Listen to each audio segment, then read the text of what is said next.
Hi hello ನಮಸ್ಕಾರ. Day 54-75 morning face wash ಮಾಡಿ black coffee ಕುಡಿದು ರಿವಿಷನ್ ಮಾಡಿಕೊಂಡು ರೆಡಿಯಾಗಿ ಪವರ್ ಫಿಟ್ನೆಸ್ ಜಿಮ್ಮಿಗೆ ಬಂದು ಕಾರ್ಡಿಯೋ ಸ್ಟಾರ್ಟ್ ಮಾಡಿ ಆ್ಯಪ್ ಸರ್ಕೌಟಲ್ಲಿ full down, leg raise, side crunch abs workout ಮುಗಿಸ್ಕೊಂಡು ಬಾಡಿ ಕಂಡೀಷನ್ ನೋಡಿ ರೂಮಿಗೆ ಬರುವಾಗ ಸಮರ್ಥ ಕಿಡ್ಸ್ ಸ್ಕೂಲಲ್ಲಿ ಕನ್ನಡ ರಾಜ್ಯೋತ್ಸವನ ಆಚರಣೆ ಮಾಡ್ತಿದ್ರು.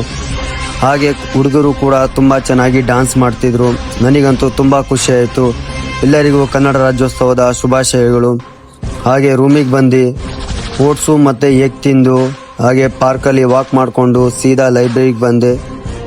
Science book key points refer ಮಾಡಿಕೊಂಡು ಆಫ್ಟರ್ ಲಂಚಲ್ಲಿ ಕ್ಯಾರೆಟ್, ರೋಟಿ, ಚಿಕನ್, ಕುಕುಂಬರ್ ತಿಂದು ಮತ್ತೆ ದಬಾಕೊಳ್ಳೋದೆ. ಮಧ್ಯಾಹ್ನ ನಂದು ಓಟ್ಸ್ ಪಾರ್ಸಲ್ ಬಂದಿತ್ತು. ಪಾರ್ಸಲ್ ಇಸ್ಕೊಂಡು ರೆಡಿಯಾಗಿ ಜಿಮ್ಮಿಗೆ ಬಂದೆ. ಈವ್ನಿಂಗ್ ಶೋಲ್ಡರ್ ವರ್ಕೌಟ್ ಇತ್ತು. ಶೋಲ್ಡರ್ ವರ್ಕೌಟಲ್ಲಿ cable lateral raise, barbell press, dumbbell lateral raise, pec deck fly, neck workout complete ಮಾಡಿ ಪೋಸಿಂಗ್ ಮಾಡಿಕೊಂಡು ಆಫ್ಟರ್ ರೂಮಿಗೆ ಬಂದು ನೈಟ್ ಡಿನ್ನರಲ್ಲಿ ಎಗ್ಗು ಮತ್ತು ಸ್ವೀಟ್ ಪೊಟ್ಯಾಟೊ ತಿಂದು ನೀರು ಕುಡಿದು ಸೀಸನ್ 12 ಕಬಡ್ಡಿ ಫೈನಲ್ ಮ್ಯಾಚ್ ಇತ್ತು, ಡೆಲ್ಲಿ ಮತ್ತು ಪುಣೇರಿ. ಆ ಮ್ಯಾಚನ್ನ ನೋಡ್ತಿದ್ವಿ.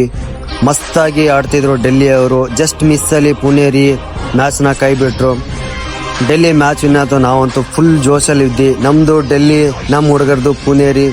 ಮ್ಯಾಚ್ ನೋಡಿಕೊಂಡು ಮತ್ತೆ ಇವತ್ತಿನ ಎಲ್ಲ ಟಾಸ್ಕ್ ಕಂಪ್ಲೀಟ್ ಮಾಡಿ 2 days selfie, support and follow for more. ಮತ್ತೆ ಸಿಗುವ.